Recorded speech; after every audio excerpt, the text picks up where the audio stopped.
ఈరోజు మార్కెట్స్‌లో ఫస్ట్ 1 ½ అవర్‌లో ఎటువంటి రికవరీ రాలేదు. కానీ 11:30-12 అయినప్పటి నుంచి మార్కెట్‌లో డ్రాస్టిక్‌గా పాజిటివ్ సైడ్ మొమెంటమ్ ఇవ్వడం జరిగింది. ఇలాంటి సినారియోస్‌లో అంటే major support levels below markets ఉంటునేటప్పుడు సడెన్‌గా 1 డేలోనే అది కూడా సెకండ్ హాఫ్‌లోనే మార్కెట్‌లో అంత రికవరీ వచ్చినప్పుడు దాన్ని ఎలా కన్సిడర్ చేయాలి? అది ట్రాపా? లేదా మనకి అంటే ఇక్కడి నుంచి ఫర్దర్‌గా పాజిటివ్ సైడ్ వెళ్తదని ఒక రియల్ మొమెంటమ్ యొక్క ఇండికేషనా? సో, ఎలా మనం దాన్ని అర్థం చేసుకోవాలి? This is the first point we have to understand. Second one global markets మరి ఎలా ఉన్నాయి? అండ్ థర్డ్ వన్ వార్ పరంగా అప్డేట్స్ ఏమైనా పాజిటివ్‌గా డెవలప్‌మెంట్స్ వచ్చినాయా? సేమ్ టైమ్ వచ్చేసరికి ట్రంప్ వచ్చేసరికి 25% విధించిన టారిఫ్స్‌ని 15% టారిఫ్స్‌ని తగ్గించారు. అంటే 15% చేశారు. ఇందులో ఇండియా ఉందా? లేదా? ఒకవేళ లేకపోతే ఇండియాకి ఎక్కడైనా గానీ కాంపిటీషన్ పెరిగి మళ్ళీ ఇండియా బిజినెస్ తగ్గించే ఛాన్సెస్ ఉంటాయా? వాటి గురించి కూడా మనం మాట్లాడాల్సింది ఉంది. కొన్ని ఇంపార్టెంట్ స్టాక్స్ ఉన్నాయి. బిట్‌కాయిన్, గోల్డ్ అండ్ సిల్వర్ ఉంది. వాటి గురించి కూడా డిస్కస్ చేద్దాం. వీడియో ఎండింగ్ వరకు చూడండి. ఈ డాట్స్ అనేవి నేను కనెక్ట్ చేసి ఎక్స్‌ప్లెయిన్ చేస్తాను. అలానే వీడియో చూస్తునేటప్పుడు ఏ పాయింట్ ఆఫ్ వ్యూలో అయినా గానీ నేను మా టీమ్ మీకు ఎఫర్ట్స్ పెట్టాము అని అనిపిస్తే డెఫినిట్‌గా వీడియోని లైక్ చేయండి. ఛానల్ ఇంకా సబ్స్క్రైబ్ చేసుకోకుండా వీడియో చూస్తూ ఉంటే ఛానల్ కూడా సబ్స్క్రైబ్ చేసుకోండి. ఇదే వీడియో మీ ఫ్రెండ్స్ ఆర్ మీ రిలేటివ్ షేర్ చేస్తే హెల్ప్ అవుతుంది అనుకుంటే వాళ్ళకి కూడా షేర్ చేయండి. Now without any delay let's get into our daily market report. ఈరోజు ఓవరాల్‌గా మార్కెట్స్ ఎలా క్లోజ్ అయ్యాయి అన్న దాని గురించి చూసుకుంటే నిఫ్టీ 0.43% పాజిటివ్‌గా క్లోజ్ అయితే సెన్సెక్స్ 0.52% పాజిటివ్‌గా క్లోజ్ అవ్వడం చూసాం. However bank Nifty 0.13% higher side move అయితే ఫిన్ నిఫ్టీ 0.59% అప్ సైడ్ మొమెంటమ్ ఇవ్వడం చూడగలిగాం. అయితే మిడ్ అండ్ స్మాల్ క్యాప్స్ పరంగా చూసుకుంటే మిడ్ క్యాప్ -0.17% మొమెంటమ్ ఇస్తే స్మాల్ క్యాప్ ఏమో 0.4% పాజిటివ్ సైడ్ మొమెంటమ్ ఇవ్వడం చూడగలిగాం. యూజువల్‌గా మార్కెట్స్‌లో పాజిటివ్ మొమెంటమ్ వచ్చినప్పుడు ఫస్ట్ మీరు చెక్ చేయాల్సింది ఏంటో తెలుసా? Weightage stocks. ఎందుకు సడన్‌గా రికవరీ వచ్చింది? 1, 2 వెయిటేజ్ స్టాక్స్ వల్ల గానీ లేకపోతే ఒక సెక్టార్ వల్ల గానీ ఆ పాజిటివ్ రికవరీ వస్తే అది సస్టైన్ అవ్వడం చాలా కష్టమండి. అలాంటప్పుడు ఏం చేయాలంటే నెక్స్ట్ డే మొమెంటంలో రిమైనింగ్ వెయిటేజ్ సెక్టర్స్ సపోర్ట్ చేస్తున్నాయో లేదో చూడాలి. దాన్ని బట్టి పొజిషన్స్‌ని క్యారీ ఫార్వర్డ్ చేయాలి. ఈరోజు ఏదో పాజిటివ్ మొమెంటమ్ వచ్చేసింది కదా, మార్కెట్ పాజిటివ్ సైడ్ టర్న్ అయిపోవడం మాత్రం చేయకూడదు. సో, దాని ప్రకారంగా చూసుకుంటే ఈరోజు నిఫ్టీ 50 హయ్యర్ సైడ్ మూవ్ అవ్వడానికి మేజర్‌గా నాకు తెలిసినంత వరకు అయితే మాత్రం ఐటీ స్టాక్స్ సపోర్ట్ చేస్తున్నాయని అనుకుంటున్నా. ఎందుకంటే Infosys 5.65%, TCS 6.5%, Wipro 1.6, tech Mahindra 1.8, HCL tech 4% and some other tech related stocks, AI related stocks ఏవైతే ఉన్నాయో అన్నీ హయ్యర్ సైడ్ మూవ్ అయినాయి. బ్యాంకింగ్ స్టాక్స్ అన్ని మిక్స్డ్‌లో క్లోజ్ అయినాయి చూడండి. హెచ్డిఎఫ్సి బ్యాంక్ ఏమో positive, ICICI bank negative, Axis bank negative, Indus Indian bank positive, Bajaj twins negative, Shriram finance negative and same time Reliance కూడా నెగిటివ్‌లోనే క్లోజ్ అయింది అండ్ ఎల్ఎన్టీ కూడా నెగిటివ్‌లోనే క్లోజ్ అయింది and few of the border stocks like ITC, Hindustan Unilever, Adani stocks అన్నీ కూడా 0.5-1% above positive side close అవ్వడం అయితే చూడగలిగాం. నిఫ్టీకి ఈరోజు 60% పాజిటివ్ సైడ్ కంట్రిబ్యూట్ చేయడానికి ఐటీ సెక్టార్ మాత్రమే. వన్ సెక్టార్ వల్ల ఎప్పుడైనా ఒక ఇండెక్స్లో మొమెంటం వస్తే రిమైనింగ్ సెక్టార్స్ కూడా వాటికి సపోర్ట్ చేస్తున్నాయో లేదో చూడండి.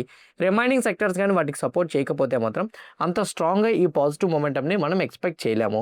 సో, నిఫ్టీ పరంగా ఫస్ట్ వన్ ఈరోజు వచ్చిన సెక్టారే కానీ సపోర్ట్ చేస్తే రేపు కంటిన్యూ అవ్వడం కష్టం. సెకండ్ వన్ వచ్చేసరికి ఐటీ సెక్టార్తో పాటు బ్యాంకింగ్ సెక్టార్ కూడా పాజిటివ్ సైడ్ వెళ్ళడానికి సపోర్ట్ చేస్తే మనం హయ్యర్ సైడ్ మొమెంటం ఎక్స్పెక్ట్ చేయొచ్చు. లేదంటే మాత్రం హయ్యర్ సైడ్ మొమెంటం మనం ఎక్స్పెక్ట్ చేసే ప్రాబబిలిటీస్ తక్కువ అనేది నా personal opinion. Second one mid and small క్యాప్స్లో కూడా పెద్దగా మొమెంటం రాలేదు. మిడ్ క్యాప్ న్యూట్రల్లో క్లోజ్ అయింది, స్మాల్ క్యాప్ న్యూట్రల్లోనే క్లోజ్ అయింది. మిడ్ అండ్ స్మాల్ క్యాప్స్ కూడా న్యూట్రల్గా క్లోజ్ అయినాయి కాబట్టి నిఫ్టీలో వచ్చే పాజిటివ్ మొమెంటం ఏదైతే ఉందో మిడ్ అండ్ స్మాల్ క్యాప్స్ ఇంకా సపోర్ట్ చేయకపోవడం బట్టి నెక్స్ట్ వెయిటెడ్ స్టాక్స్ కూడా సపోర్ట్ చేస్తున్నప్పుడే మనం కన్ఫర్మేషన్కి వెళ్ళగలం. బట్ ఇండియా విక్స్ మాత్రం 7% డ్రాప్ అయింది. మేజర్గా ఇండియా విక్స్ డ్రాప్ అవడానికి 2 కారణాలు ఉన్నాయి. ఒకటి వెయిటెడ్ స్టాక్స్ అన్ని మిక్స్డ్లో ఉన్నాయి. 2 ఈరోజు క్రూడ్ ఆయిల్ అప్రాక్సిమేట్లీ 1.5% డిక్లైన్ అయింది. సో, దానివల్ల ఇండియా విక్స్లో డ్రాప్ అయితే కనిపించింది. మీకు గుర్తుందో లేదో ఎస్టర్డే మనం ఒక పాయింట్ మాట్లాడుకున్నాం.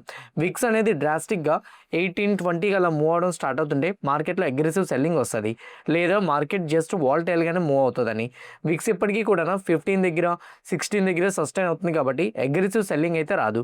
కానీ వాల్టైల్ మూమెంటం మాత్రం కంటిన్యూ అవుతుంది. బిగ్ బుల్లిష్ మూవ్ రావాలంటే మాత్రం విక్స్ ఇంకా 15 బిలోకి వచ్చేయాలి. బ్యాంకింగ్ స్టాక్స్ సేమ్ టైం వచ్చేసరికి రిలయన్స్ పాజిటివ్గా సపోర్ట్ చేయగలిగితే మనం స్ట్రాంగ్గా మార్కెట్లో రికవరీ అయితే చూడగలుగుతాం. టెక్నికల్గా నిఫ్టీ 50 పరంగా మాట్లాడుకుందాం. నిఫ్టీ 50లో ఈ మొమెంటంకి IT stocks major reason. Only IT stocks అని చెప్పను కానీ ఒక 80% వరకు 70-80% వరకు ఐటీ స్టాక్సే సపోర్ట్ చేశాయని నేనైతే అనుకుంటున్నా. ఎందుకు ఐటీ స్టాక్స్ ర్యాలీ అవుతున్నాయనే దాని గురించి కూడా మీకు చెప్తాను, కంగారు పడద్దు. అయితే 1 డే టైం ఫ్రేమ్ పెట్టుకుందాం. మనం టైం ఫ్రేమ్ పెట్టుకుంటే 1 డే టైం ఫ్రేమ్లో మీకు గుర్తుందా, మార్నింగ్ ప్రీ మార్కెట్ అనాలిసిస్లో ఒక పాయింట్ మనం మాట్లాడుకున్నాం. ఈరోజు ఎక్స్పైరీ ఉంది. ఫస్ట్ హాఫ్లో కానీ market gap down and run అయితే మాత్రం స్లోగా షార్ట్ కవరింగ్ మూమెంట్ చూడొచ్చు. 3 డేస్లో హెవీ ఫాల్ వచ్చిందని మనం మాట్లాడుకున్నాం. కానీ ఏం జరిగిందంటే మార్కెట్ ఓపెన్ అవ్వడమే గ్యాప్ డౌన్తో ఓపెన్ అయింది. సపోర్ట్ లెవెల్ దగ్గర గ్యాప్ డౌన్ ఓపెన్ అయినప్పుడు మోస్ట్లీ కొంత రికవరీ వస్తుందని కూడా మనం డిస్కస్ చేసుకున్నాం. రికవరీ వచ్చిన తర్వాత మళ్ళీ మార్కెట్లో సెల్ ఆఫ్ అయ్యి ఇదే సపోర్ట్ లెవెల్ని రీటెస్ట్ చేసి అప్పుడు మార్కెట్లో ఒక స్ట్రాంగ్ మూమెంటం చూసాం. ఈవెన్ స్ట్రాంగ్ మూమెంటం చూసినా ఇంపార్టెంట్ రెసిస్టెన్స్ లెవెల్ మనం అనుకున్న 23,800 ఏదైతే ఉందో అదైతే మాత్రం బ్రేక్ చేయలేదు. ఆ లెవెల్ బ్రేక్ చేసి ఉంటే మాత్రం మనం డెఫినెట్గా స్ట్రాంగ్ రికవరీ వస్తుందని ఎక్స్పెక్ట్ చేసి ఉండేవాళ్ళమి. కానీ కరెంట్లీ 23,800 లెవెల్ ఏదైతే ఉందో అది బ్రేక్ అవ్వకపోవడంతో మనం అంత ఫాస్ట్గా రికవరీ వస్తుందని కన్ఫర్మేషన్కి అయితే మాత్రం వెళ్ళలేం. నా ఒపీనియన్ ప్రకారంగా నిఫ్టీ 23,800 లెవెల్ బ్రేక్ అయినప్పుడు స్ట్రాంగ్ రికవరీ స్టార్ట్ అవుతుందని అనుకుంటున్నా. ఒకవేళ కానీ 23,800 కానీ నిఫ్టీ బ్రేక్ అవ్వకపోతే ఎంత ఐటీ సెక్టర్ సపోర్ట్ చేసినా కానీ నిఫ్టీ ఈ రేంజ్లోనే ట్రేడ్ అవ్వడానికి ఛాన్స్ అయితే మాత్రం ఉంటుంది. ఇది మేజర్ పాయింట్. సో మోస్ట్లీ ఈ 800 లెవెల్ అనేది కేర్ఫుల్గా అయితే మాత్రం అబ్జర్వ్ చేయండి. ఓకే, నా గ్లోబల్ మార్కెట్స్ పరంగా మనం మాట్లాడుకుంటే డౌ జోన్స్ స్టిల్ 230 పాయింట్స్ నెగిటివ్లో ట్రేడ్ అవుతుంది. నాస్డాక్ 32 పాయింట్స్ నెగిటివ్లో ట్రేడ్ అవుతుంది. కానీ యూరోపియన్ మార్కెట్స్ అన్నీ కూడా పాజిటివ్లో ట్రేడ్ అవుతున్నాయి. క్రూడ్ ఆయిల్ పరంగా చూసుకుంటే బ్రెంట్ ఆయిల్ అయితే మాత్రం 1.25% నెగిటివ్ సైడ్ ట్రేడ్ అవుతుంటే crude oil WTI 1.2% negative side అయితే మాత్రం ట్రేడ్ అవుతుంది. గోల్డ్ 1.16% హైయర్ సైడ్ మూమెంటం ఇస్తే సిల్వర్ 1.87% హైయర్ సైడ్ మూమెంటం అయితే ఇవ్వడం మనం చూడగలిగాం. ప్రెజెంట్ అయితే మాత్రం as of no crude decline అవుతుంది. క్రూడ్ డిక్లైన్ అవ్వడం ఇండియన్ మార్కెట్స్కి ఒక పక్క పాజిటివ్నే. బట్ గ్లోబల్ మార్కెట్స్ డిప్ అవ్వడం అనేది మేబీ మన ఇండియన్ మార్కెట్స్లో వాలటాలిటీని ఇంక్రీజ్ చేయడానికి అవకాశం అయితే మాత్రం ఉంటుంది. నా వార్ పరంగా ఏమైనా పాజిటివ్ అప్డేట్స్ వచ్చినాయా? నేను మార్నింగ్ ప్రీ మార్కెట్లో ఏ అప్డేట్స్ చూసానో అవే ఇప్పటికీ కూడా కనపడుతున్నాయి. ఇరాన్ వాళ్ళు అయితే మాత్రం ప్రెజెంట్ రైట్ నో లెబనాన్ మీద ఇజ్రాయెల్ వాళ్ళు అటాక్ చేయడం మొదలు పెడితే అంటే కంటిన్యూ చేస్తే మాత్రం ఇరాన్ వాళ్ళు అయితే మాత్రం అంత ఫాస్ట్గా ఈ డీల్కి ఓకే చేయమని క్లారిటీగా ఇరాన్ వాళ్ళు అయితే చెప్పారు. On the other side Trump అయితే మాత్రం ఒక పాజిటివ్ స్టేట్మెంట్ చేశారు. టాక్స్ అయితే మాత్రం కంటిన్యూ అవుతున్నాయి. But as soon as possible end అయిపోతుందని నేను చెప్పను. బట్ కాకపోతే డీల్లో కొన్ని చేంజెస్ అయితే ఉంటాయి. యాజ్ సూన్ యాజ్ పాసిబుల్ మేము కూడా క్లోజ్ చేయడానికి ప్రయత్నిస్తున్నామని అప్డేట్ కూడా ఇచ్చారు. On the other side Lebanon వాళ్ళు అయితే మాత్రం కరెంట్లీ ఇజ్రాయిల్ వాళ్ళతో ఒక పీస్ డీల్ కోసం మాట్లాడడానికి సిద్ధపడుతున్నామని చెప్పారు తప్ప ఆన్ పేపర్ కానీ ఆన్ అఫీషియల్ నోట్స్ అఫీషియల్గా ఇన్ఫర్మేషన్ కానీ ఎక్కడ కూడా అయితే మాత్రం వీళ్ళిద్దరి మధ్య అటాక్స్ ఆగినట్టు అప్డేట్ కూడా రాలేదు.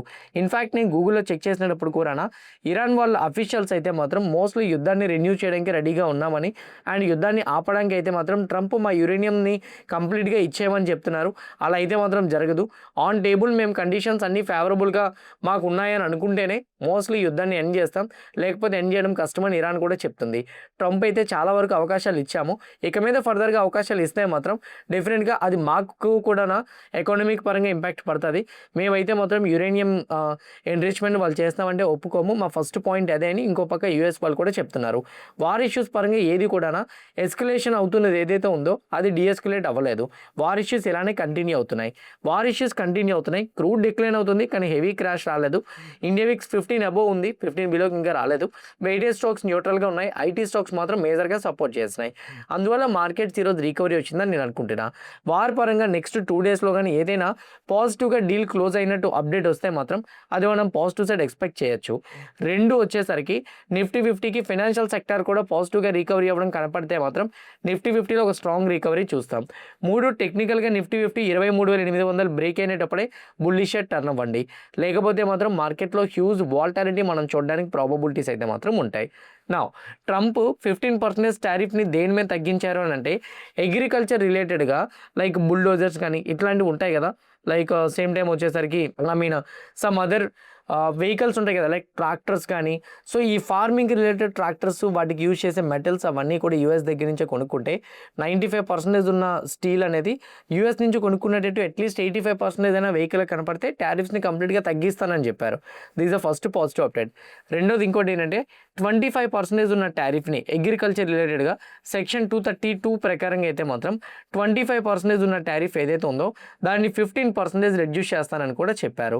దీనివల్ల మేజర్గా అగ్రికల్చర్ రిలేటెడ్ కంపెనీస్ ఏవైతే ఉన్నాయో అవన్నీ పాజిటివ్గా మారుతాయి.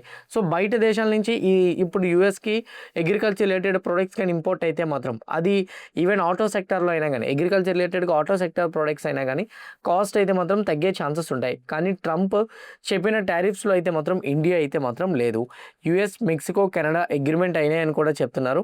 On the other side some other countries కూడా వాళ్ళు చెప్పడం జరిగింది.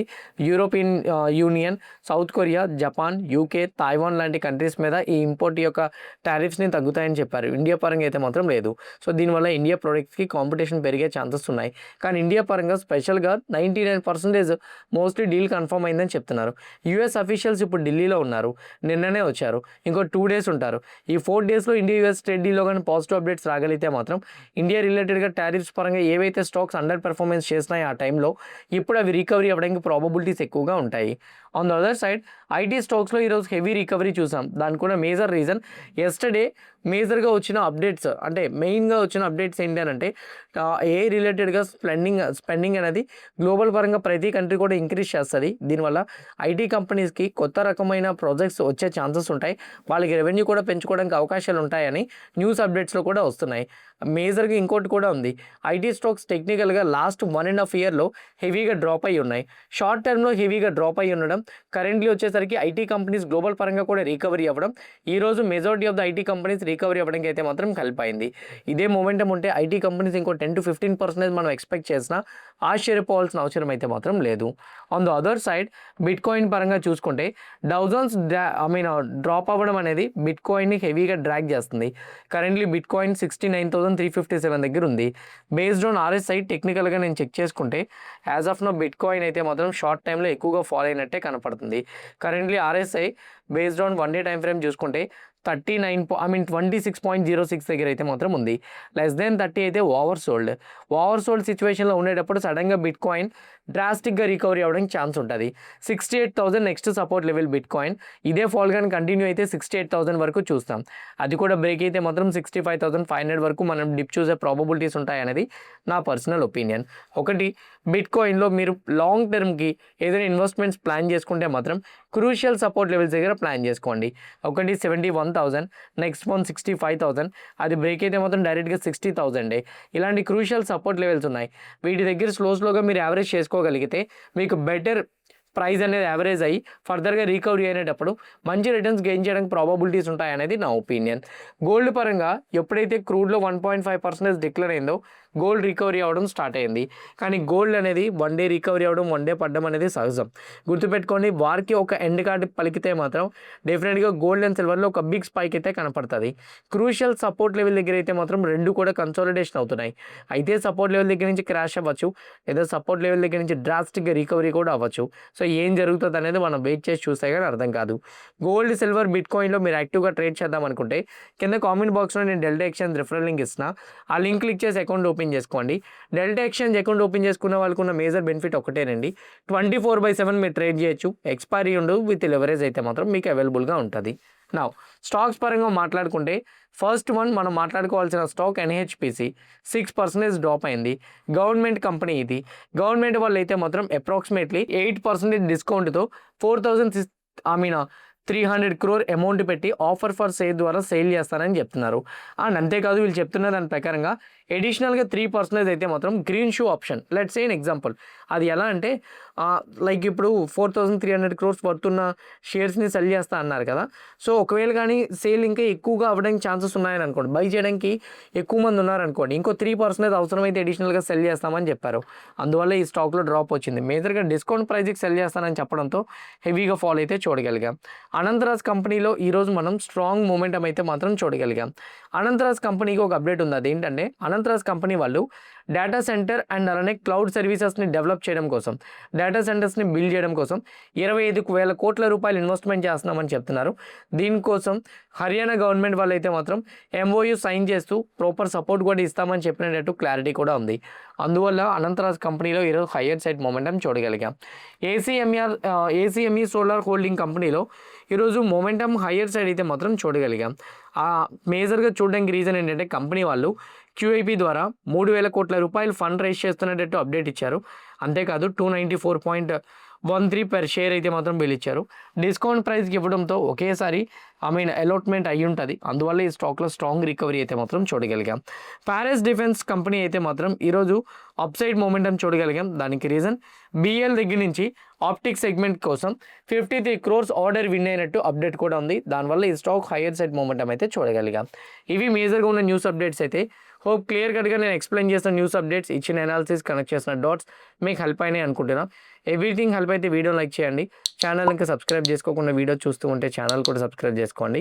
ఇదే వీడియో మీ ఫ్రెండ్స్ ఆర్ మీ రిలేటివ్ షేర్ చేస్తే హెల్ప్ అవుతుంది అనుకుంటే వాళ్ళు కూడా షేర్ చేయండి. See you all tomorrow morning at 8 AM in pre-market analysis. Bye bye.